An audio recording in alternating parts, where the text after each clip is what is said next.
We'll let some people get in here. Been a rough couple of days. Let's see if these notifications go out, huh?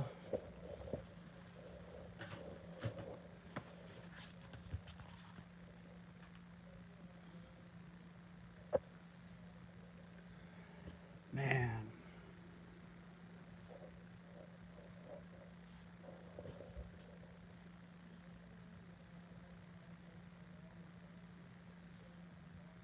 All right. There we go. So, yesterday, I get a phone call. One of those that you never want. First, it started with a text message. And then, then all the messages started coming in and people started getting a hold of me. So I knew it was true right away. When I got out of prison, there's this, he's an ex-New York City Supreme Court cop, right? But he's very old school, like 70s, 80s New York City cop who's like a mob cop, basically. His name's Joe Pane. Joe, he was, I'm going to do a whole video on him. He was the World Series of Blackjack champion.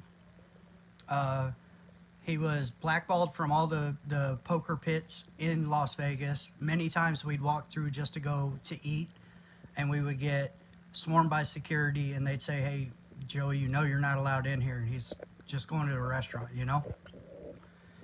Like, when I got out of prison this last time in 2010, Joe was running a league, a poker league in the bars of Las Vegas called the Nevada Poker League. Now it's kind of formed into this thing called the Misfits Poker League now, but kind of. So the Nevada Poker League, Joe and Sissy, his wife, they own it. They hire me right out of prison to be a dealer. And that's when me and Joe started getting really close. Like, Joe helped me to get off parole. Joe was there for me. And he didn't have to be. And for almost, well over a decade, Joe's been a really good friend to me. And so right now, Joe, he's like the voice of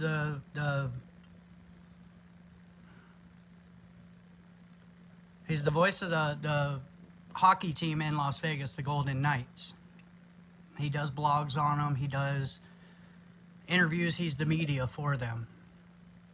Joe died like yesterday morning, or the night before, basically.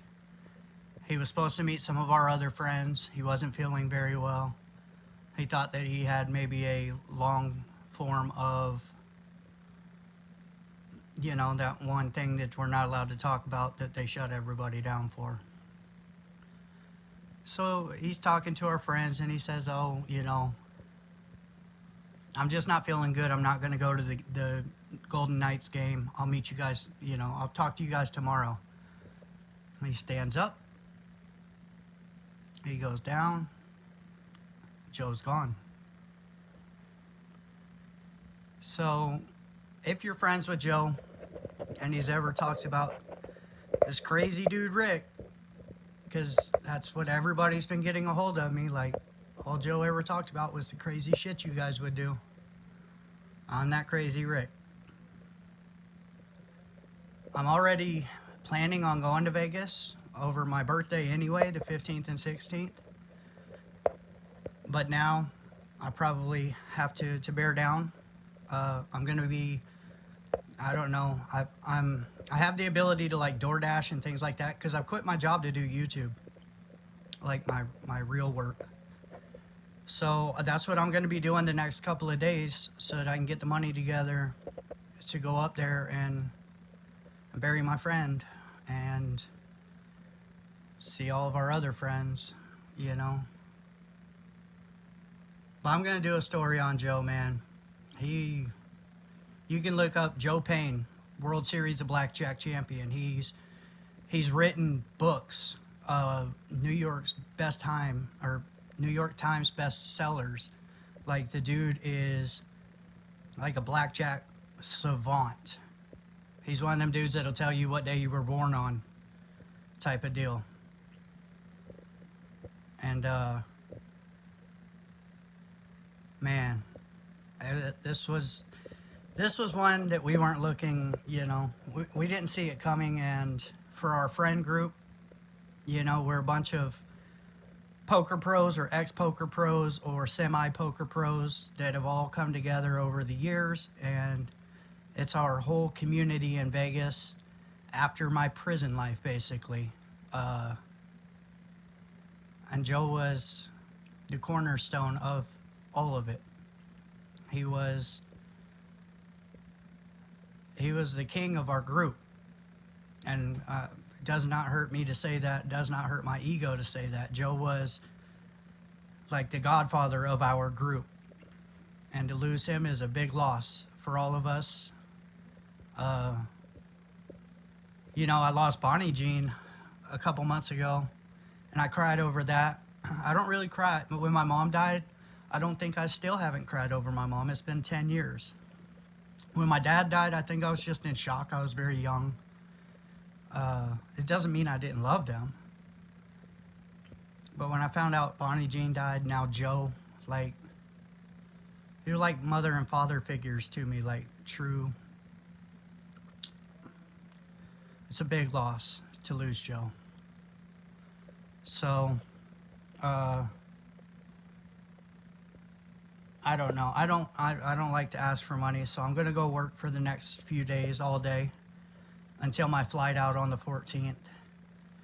And I'm gonna, you know, raise the money that I need. And when I come home, obviously, I'll be doing research and stuff like that. But I just, you know, I'm gonna put something together for Joe. That should be a little bit easier since I know just about everything there is to know about Joe. But and then I'll have another video out for you guys. But I just wanted to let you guys know what's going on.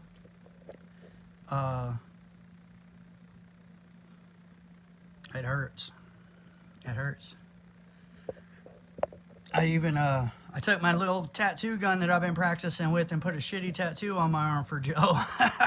It's horrible. Little jack of hearts. I don't know. We'll see. We'll see if it even sticks. But fuck, man. That's all I can think about. Like I've tried to put myself into work and to, you know, get my mind off of it, I guess. Nothing's working. You know, all I can think about is my friend, and you gotta go through the whole process. We gotta get out there, and, you know, his family and his live-in girlfriend are the first people they got a hold of me. They said, we don't want you to find out on Facebook, or, you know. And then we have our core group. There's Joe and Brenda and Kevin. Me and Kevin don't get along. Kevin snapped on me like 5 years ago and called me a cocksucker and everything else, which is fine. And Rich and, you know, Dennis Durso. And like we have all of these, our own little circle, basically. Sorry about that. I have alarms going off in the background. But, and they're all hurting. Kevin, if you ever watch this, I'm so sorry. I'm so sorry. I know Joe was your closest friend, and you guys were inseparable. Brenda, I talked to you today, and I'm so sorry for you too. And for the poker world, we just lost a really, really big part of Las Vegas poker history. And I'm one of the nicest dudes I've ever met. And I appreciate all of you guys. And I'll just be doing things as I can. I have interviews that I've been cleaning up and I was going to put out. So don't run away or unsubscribe from me, please, while I'm basically, besides doing Joe's story, I'm not really even looking into researching anything right now. I can't keep my mind on it. So I would be giving, a quarter effort, and you guys deserve better than that, and I want to be better than that. By the end of this, I want to be known as one of, if not the best storyteller on YouTube, and can't do that by putting out half-assed stories while your real life is getting in the way, man. So I heal up real quick from death. I've lost people my entire life. I've been burying people close to me my entire life. But every now and then, it's almost like if A-Train had died. God forbid nothing like that ever happens, but it's that kind of hurt. That's the same thing. These are my best friends. These are my closest friends, and it's a rough time for us right now. So thank you guys. Please keep us in your prayers. And I'm cleaning up Gangish's interview. I'm going to put that out. And then the first time Big Weavy came on, and then Bigfoot's in there a little bit, and Weavy eating a moth and things like that. Try and keep it fun. Maybe I'll do another one of the bloopers ones. Those don't make me any money or get me views, but they're funny enough, It's just kind of how, it's just me talking shit to people, which is always fun. Yeah, John P. I quit my job because I'm making more money doing YouTube now. But I should have kept my job for like a month longer than I did. But when you see a shot and you say, if I buckle down, if I put out amazing videos right now, I can do this. So I took the shot. It's been my problem my whole life. I'm a risk taker, and the risk doesn't even have to be smaller than the reward, I've done some really stupid stuff in my life for very little, in return. But, yeah, I should have.